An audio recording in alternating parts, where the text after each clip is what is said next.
Hello, everyone. I'm Darrell Steinberg, the mayor of Sacramento, and welcome to another edition of A Warm Welcome, which is my um, fledgling podcast.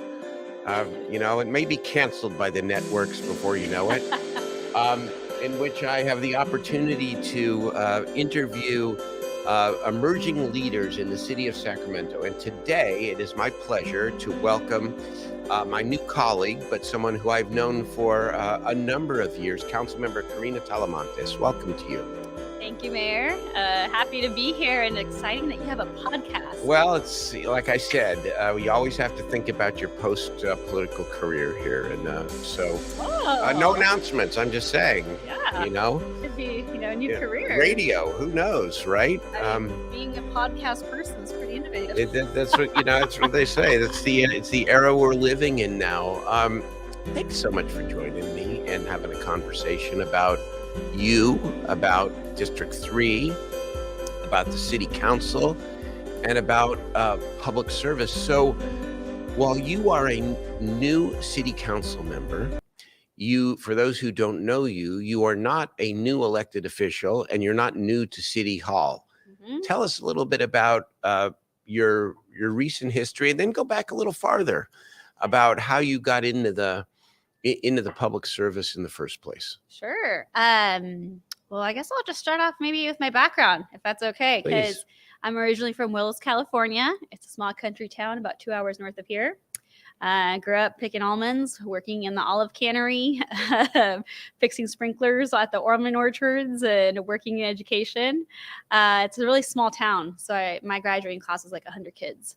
And you go to school together from like kindergarten all the way down to 12th grade.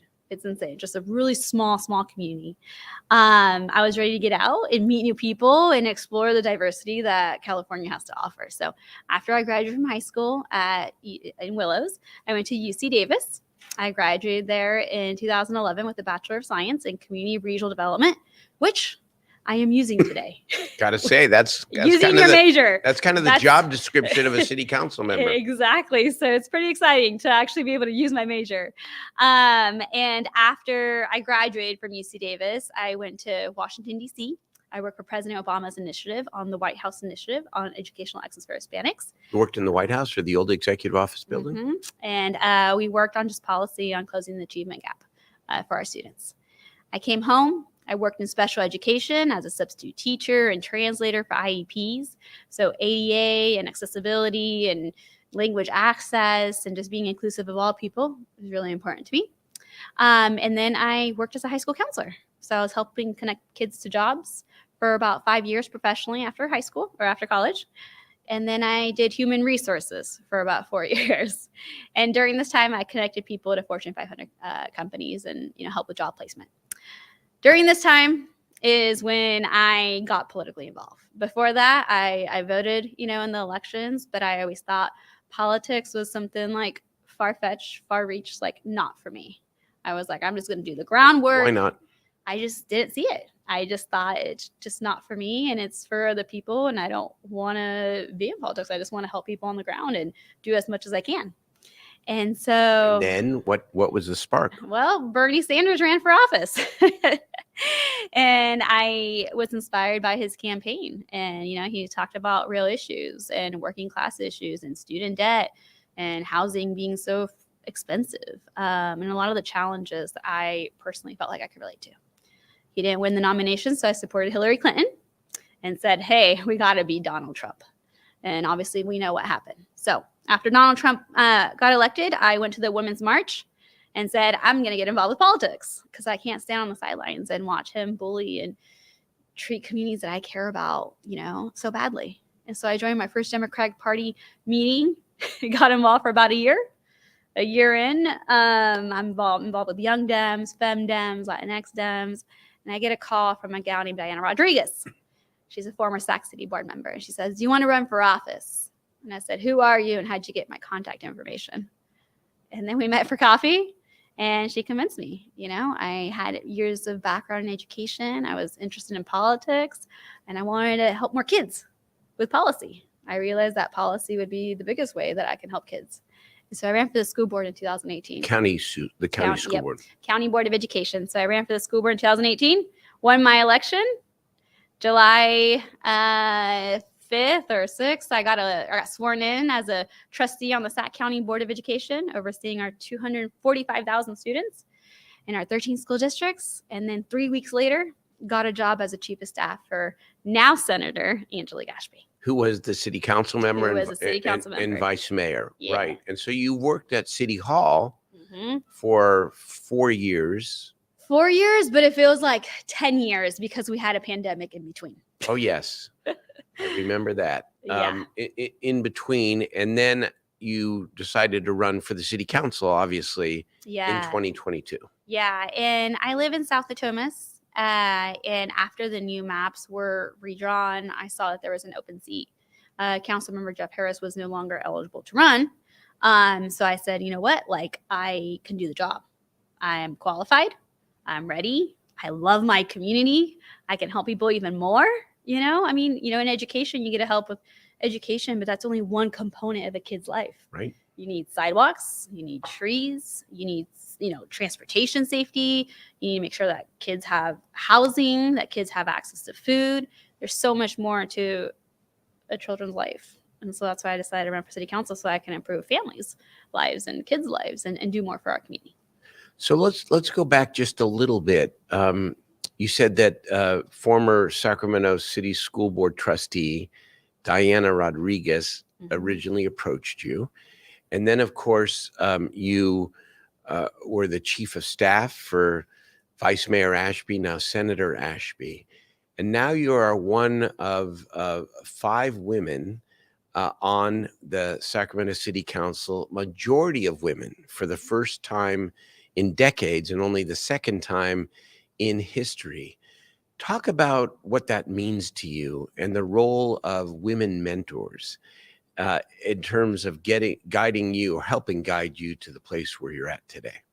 You know, our Senator Dianne Feinstein recently announced her retirement, and I'm thankful for the trailblazers before me and our former Mayor Heather Fargo, Lauren Hammond. Like, there's so many women that came before me that helped make this happen. Having 5 women on the city council, you know, it's been since 1989 that we had a female majority on the council. So it's been 34 years now, right? So I'm really thankful for the women before me that were able to help pave the way, and especially thankful for my friend and mentor, Angela Gashby, now Senator, my former boss, who really just gave me that opportunity to be a chief of staff without having government experience. You know, I had human resources, I had education, but I mean, I just had a lot of love for my community. And I just said, hey, I'm willing to learn, listen, grow, and just take, you know, just feedback on what I can improve on. And so I'm really thankful for her mentorship. But in terms of 5 women on the council, you know, it was about time. It was about time. Yeah. Exactly. At far past time. So I want to ask you about political philosophy and its relevance to being a school board member and, or maybe more importantly, a city council member. So you said that you got motivated to get into politics by Bernie Sanders' campaign. Yeah. And Bernie Sanders, of course, is to the left of the Democratic Party. He's progressive. A lot of young people backed his campaign and his vision for a more inclusive and just America. So what is your political philosophy, and does political philosophy matter at the local government level, where we're not elected as Democrats or Republicans, we're just elected as community leaders? Yeah. You know, in local government, it's different because, I mean, local government is as personal as you can be to the community. We are the first layer of government, and the layer of government that I think our constituency responds to or interacts with, that sees the most, right? I mean, it's not like often that you're going to meet your senators or, you know, your Congress people. And so city and local government is just so personal. And that's where all the issues are nuanced and complex. They're not black and white. Everything has a gray area, and it's important to understand the little components of those gray areas. And in terms of politics, like in terms of being progressive or moderate or conservative, I mean, they're all boxes and issues and problems and feelings and the things that happen in our city. They're not boxes. Everything's interconnected. So it's like, let's talk about the real issues, housing. I mean, it took me, I'm 34 now, and finally became a homeowner with my partner. But imagine if you don't have that. And I did have a little bit of help from my brother. Imagine if you don't have that support system. And the rents are so high. People are paying, over 50% of their paycheck towards rents. The price of gas, the price of food, the price of bills, childcare. Things are just becoming increasingly expensive in California. And it's like, how do we help our working class communities that are out there working 40, 50 hours a week to put a roof over their head for them and their families and make their lives better? A lot of these people don't have time to come to city council, to do 2 minutes of public comment, to read the agenda, to see what's going on, because people are busy working, doing homework time, feeding their families. I mean, my siblings don't pay attention to council meetings. They know that their sister is a leader in the community. They do, but yes. I don't think that they fully understand what I do. Yes. And, my family doesn't watch city council meetings, and that's for a good percentage of people. They'll see the newspaper, they'll keep up to date a little bit, but it's tough to keep up. And that's where us as elected officials that got elected from our constituency, mine's 64,000 people in Northgate and Natomas and Gardenland, they're my bosses and I'm accountable to them. So when I vote yes or no or something to them, I need to come home and explain why I took a vote. And that's what I will continue to do. So those boxes don't necessarily exist. It's just accountability and transparency to your constituency, but also just working together and really like taking good votes to be able to help people. Yes. I'm going to get to the philosophy question in another moment or two in a different way. But let's talk about District 3.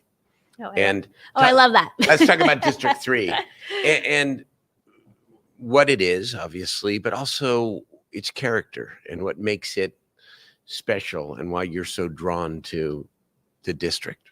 Okay. So District 3 is a brand new district. The community members of District 3 fought really hard during the independent redistricting process to make sure that they were whole. I know that they were submitting maps, and obviously council members don't have, it's independent redistricting. So, the council members at the time, nor staff, no one was involved in that process. It's community driven. And so that's one thing that's important for people to understand. But the community of West Natomas, River Gates, Roca, the Cove, they were lumped in with downtown and Midtown and Old Sac, which is, it's a little bit of a different community. The community of South Natomas, Northgate, and Garland were lumped in with East Sac and River Garden. And it's just a little bit of a different community, right? And then you have North Natomas, which was everything north of the 80. And now we're one. So we have half of North Natomas. We got West Natomas, South Natomas, Northgate, and Garland. And we're one whole district. And I hope to just really unite the neighborhoods and fight together to make sure that we get our fair share of funding and resources. And the socioeconomic demography? It varies. It varies from North Natomas to Garland. It just kind of varies. But the passion that people have for their homes and for the community that we live in is really strong. I attended the South Natomas United Town Hall on Monday, and I spoke in both English and Spanish for 2 hours, alternating in between. And at one point, I didn't know what language I was speaking because I would say something in English and then in Spanish and then back and forth. But I just I'd be like, wait, hold on a second. Did I just say that in English or Spanish? Which one do I got to go back to? And that's one thing about language access that's also important. Maybe we'll talk about later. But also GNA, Garland Northgate Community Association, also a really strong neighborhood association that's been around for many, many years. And we have Marbella Sala that comes to council and is actively engaged. She's great. Then you have now the District 3 Community Coalition, and it's like one person from every single neighborhood in District 3 that's going to be a part of it to be able to advocate for each other and to support each other. And you're in the their projects. and you're their voice. Yep. So, we got the Northgate corridor. We have the best tacos in town. I think we're gonna have to do some kind of competition against Franklin. Okay, that would be great. A taco competition. And then we have our South Thomas Community Center with our beautiful rose garden and our fort, and where I plan to do a lot of movie nights and concerts in the park. We have North of Thomas. We have Tanzanite Park with futsal courts, which I help as like chief of staff to get, where we partner with Sac Republic. And then west of Thomas is a growing community. So it's like, okay, what are we going to do there that's going to be special? We have great schools, a great neighborhood. And so I'm just really excited to be present and available and active with my community and hosting events. So one of the projects that you led on during your time as the chief of staff to then Vice Mayor, now Senator Ashby, was organizing the vaccination clinic in Natomas. Talk about that a little bit and what you learned about your community and what you take with you now as a new city council member as a result of that experience. Running that vaccination clinic is probably one of the most memorable, rewarding things I've done in my entire life. Why is that?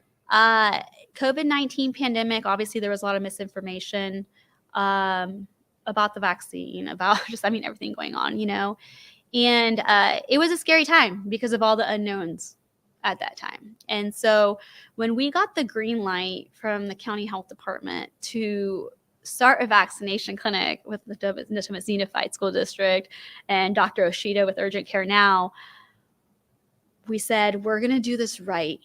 And we are going to take equity in mind, and we will have translators, and we were going to gather every single stakeholder and every single organization, and we are going to run this.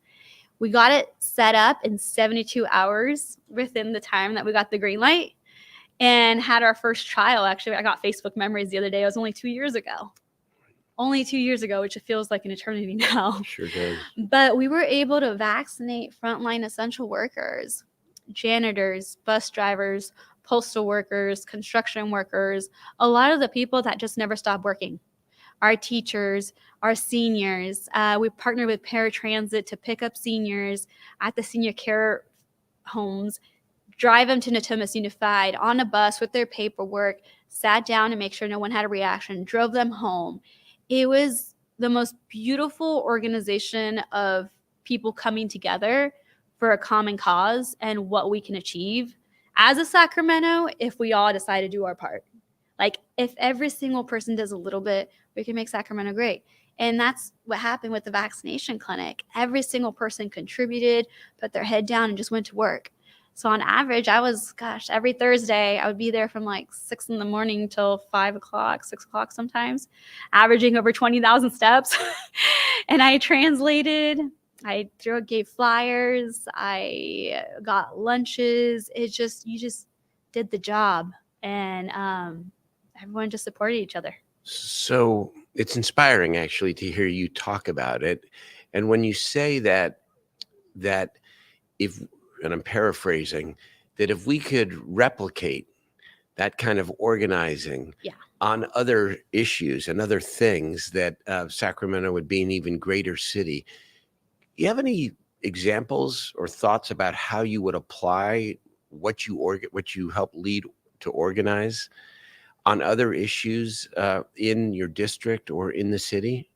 Yeah, right now we have the Northgate Mobility Project, and it's almost every single department in the city of Sacramento right now is working on this, whether it's the sound wall on Northgate that has like beautiful flowers that's going to be redone, or the CUP taco truck plaza that we're doing, or the lights being fixed. We have every single city of Sacramento department.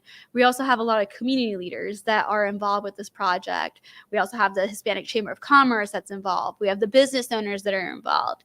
And it's everyone that's participating and doing their part in getting this project moving along.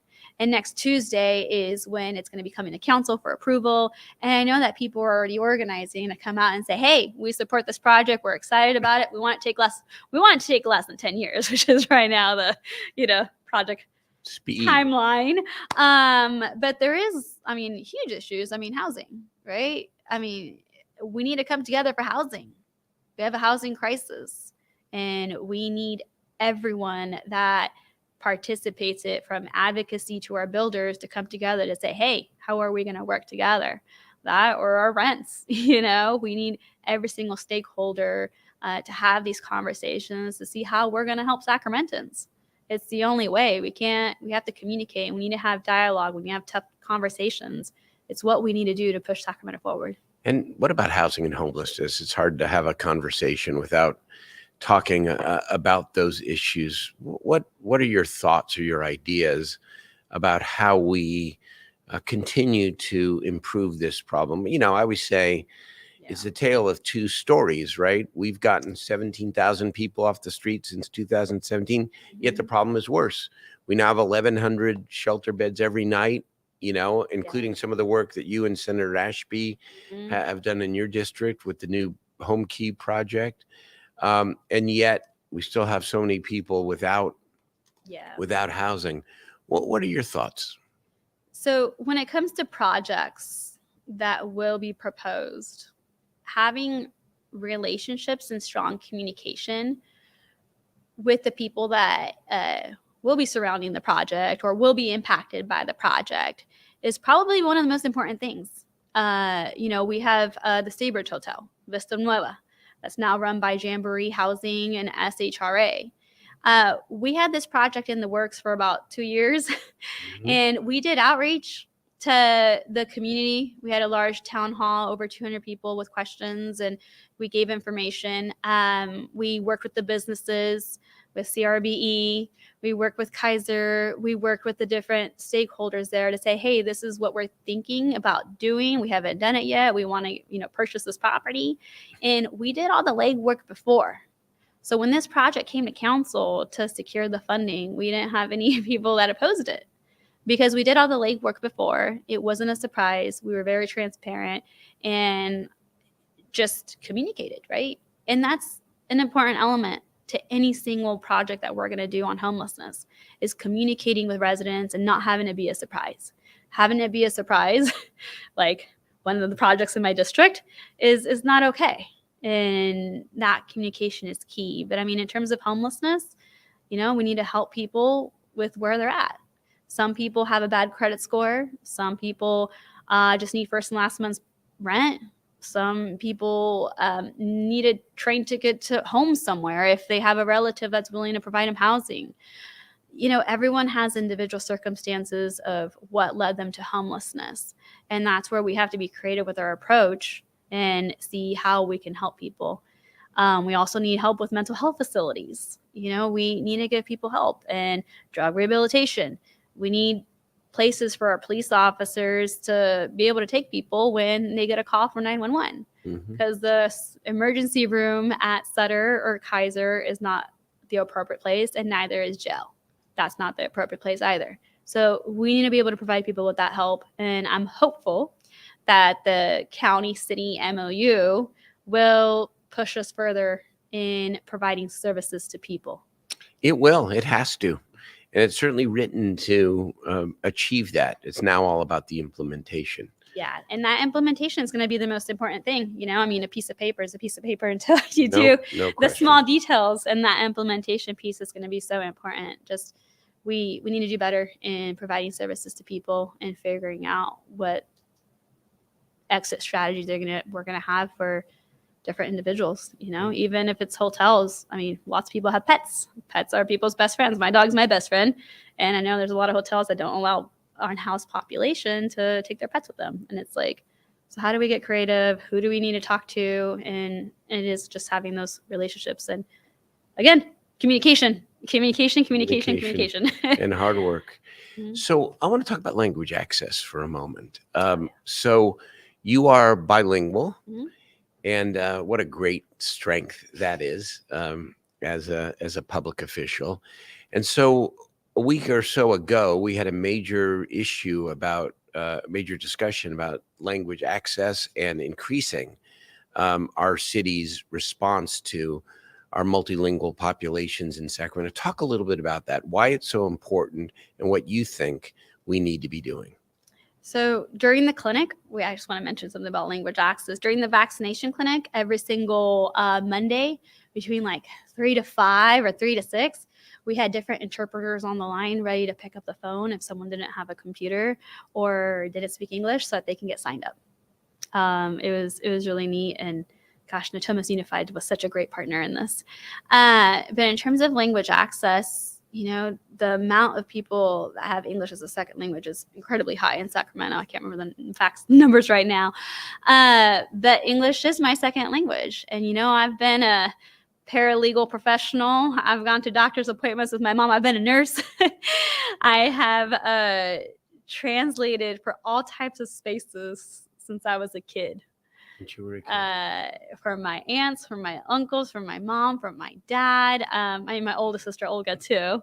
But there's always someone that needs something translated, and it's really important to have the information in the various languages that our communities. So the fact that you did it for so many of your family members is, on the one hand, a wonderful thing. And on the other hand, doesn't it also expose what we are not providing as a city or as a society? Because it shouldn't just fall on one family me member. Being in a medical room with my mom, right. It's tough because I'm like, how do I say that? How do I explain that? And that's a really awkward thing to say, right? It's it does put individuals that are in my shoes. So what do you want to see? Situation. What do you want to see the city do? I think it's just having the program information translated into various languages, or if we're doing a town hall, having translators on site. But I think for me, it's the information of our programs. The city of Sacramento has incredible programs, from our parks department to whether it's utilities, or we just have incredible resources. But if people can't read the documents to see what kind of resources we have, then people are not going to take advantage of the program. And that's one thing that I actually, so I grew up in Afton, California. It's a town of 20 people.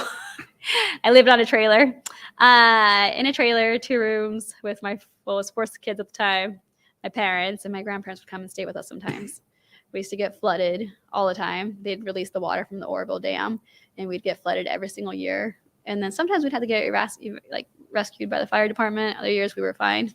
We'd just be without electricity and water for 4 days. So I'm really good at poker and checkers and cards. Anything else? You had a lot of practice. I had a lot of practice. I mean, being stuck in a trailer for 5 days, you get creative with your imagination and with whatever you have.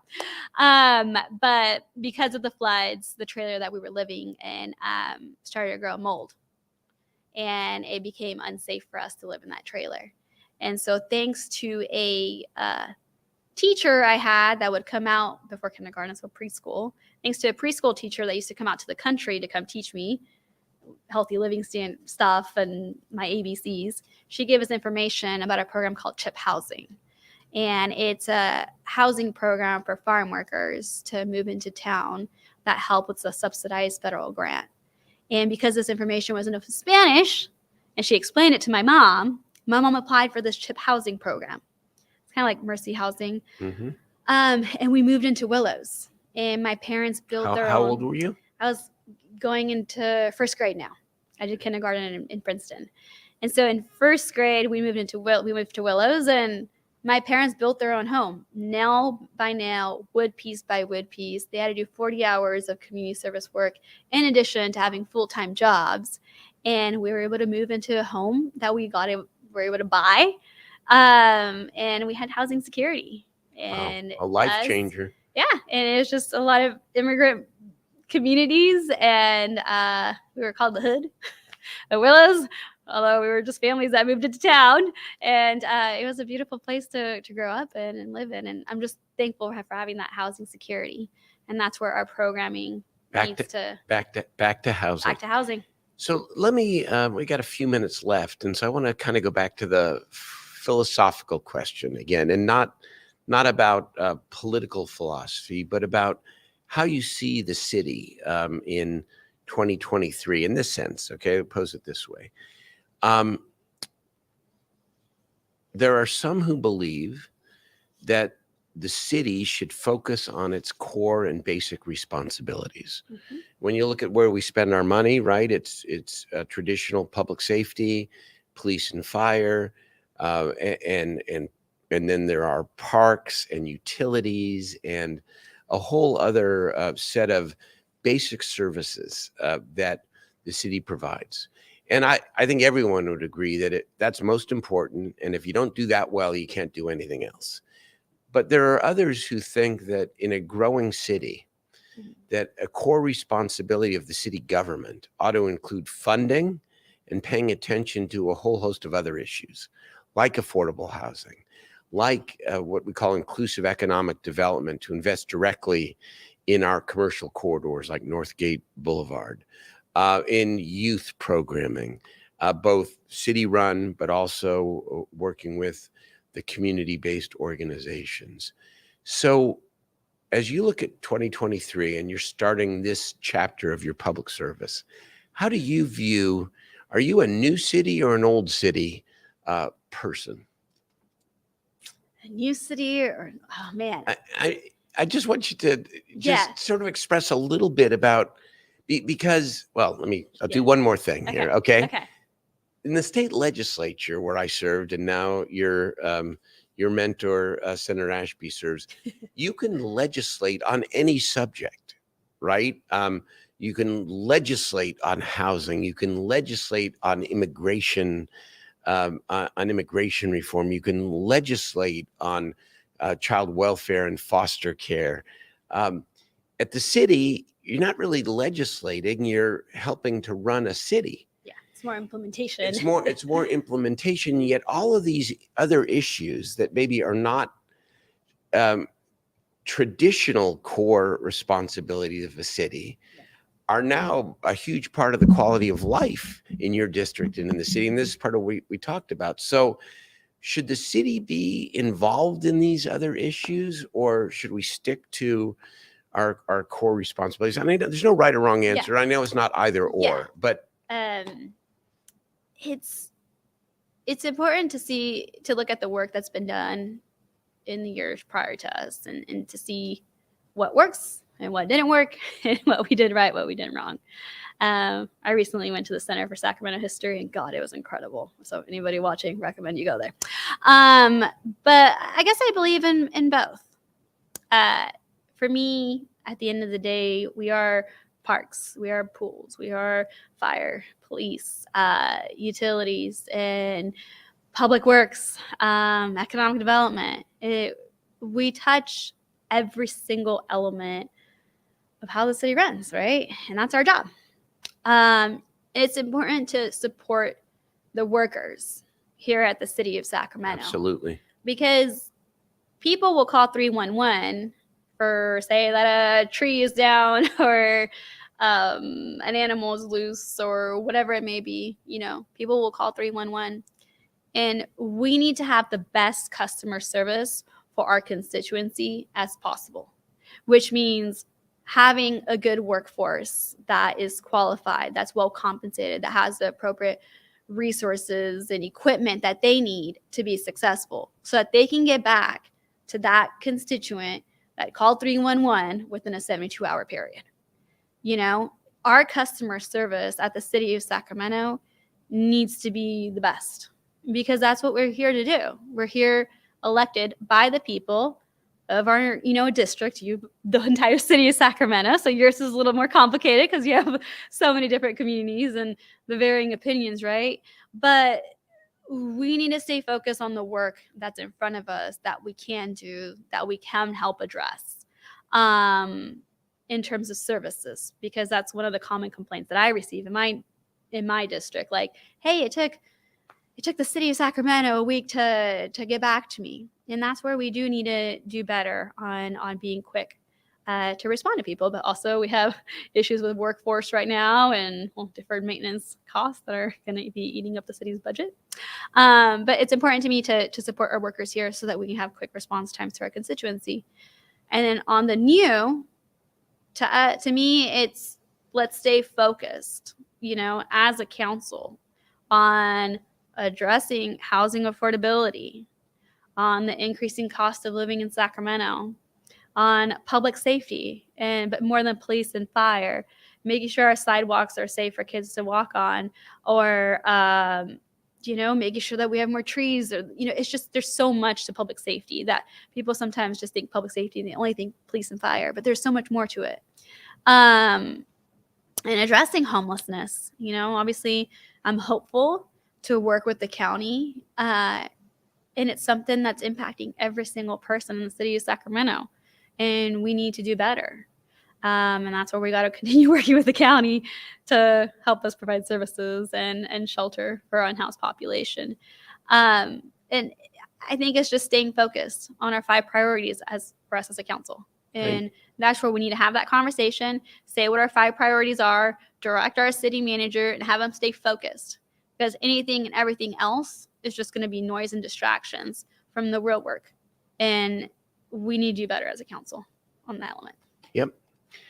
Well, I will say that I'm really glad that you're on the city council.